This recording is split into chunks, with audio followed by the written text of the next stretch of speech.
Relihiyon ang isa sa mga pundasyon ng tao sa pagbuo ng kanyang paniniwala, gawi, pag-iisip at kasanayan.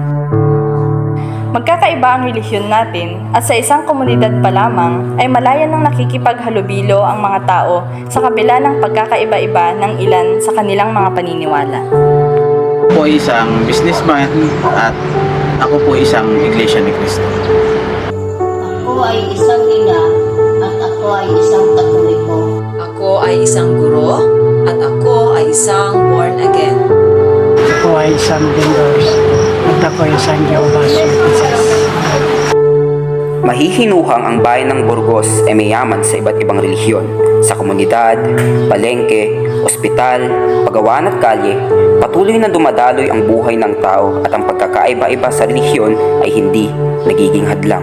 Hindi nalalayo ang ganitong sistema ng pambansang mataas na paaralan ng Burgos na bukas sa lahat ng estudyanteng nais matuto anuman ang kanilang relihiyon. Bagaman may pagkakaiba-iba sa mga paniniwala, hindi ito nagiging hadlang sa mga estudyante upang makihalubilo sa loob ng paaralan at bumuo ng isang student-friendly environment para sa lahat.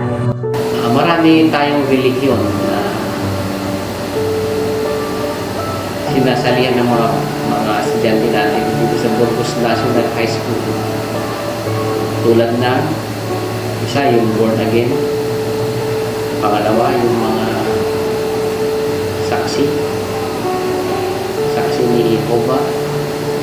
Meron din tayong mga United Methodist, meron din tayong mga Iglesia ni Cristo, at saka ang pinakamarami na porsyento are the Catholics, mga Katoliko. Halimbawa na lamang sina Alyssa, Rain at Freddy na 3 taon nang magkakaibigan sa loob at labas ng paaralan. Ako si Alyssa Kulkol, ang religion ko po ay Iglesia ni Cristo. Ako po si Freddy Organes, isa po akong Roman Catholic. Ako po si Rain Ezra Damasco, ang religion ko po is born again. Nung first day, parang di pa kami nag-uusap kasi di pa namin kilala yung isa't isa.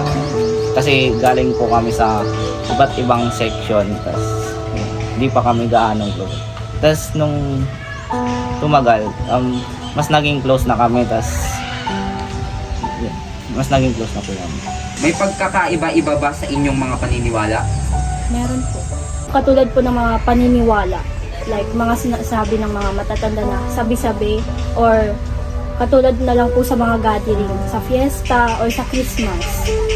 Sa Christmas po sa kanila, diba, inaano po nila yun para sa yung date kung kailan nabuhay si Jesus Christ. Pero sa amin po kasi, yung pag-aano po kasi namin is nakabase po kami sa Biblia. Wala po kami nakitang date po doon kung kailan, yung eksaktong date. Kaya wala po kami Christmas.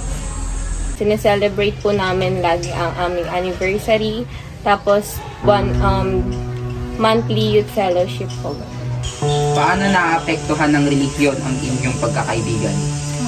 Sa tingin ko naman po, hindi po siya nakaka-apekto. Basta mag-uunawaan lang po sa bawat isa and respect lang po.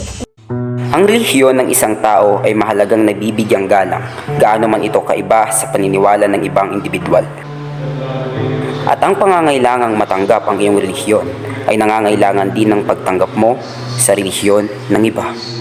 Tama, dahil sinasalamin ng relihiyon ang kultura, tradisyon at kaugalian ng tao.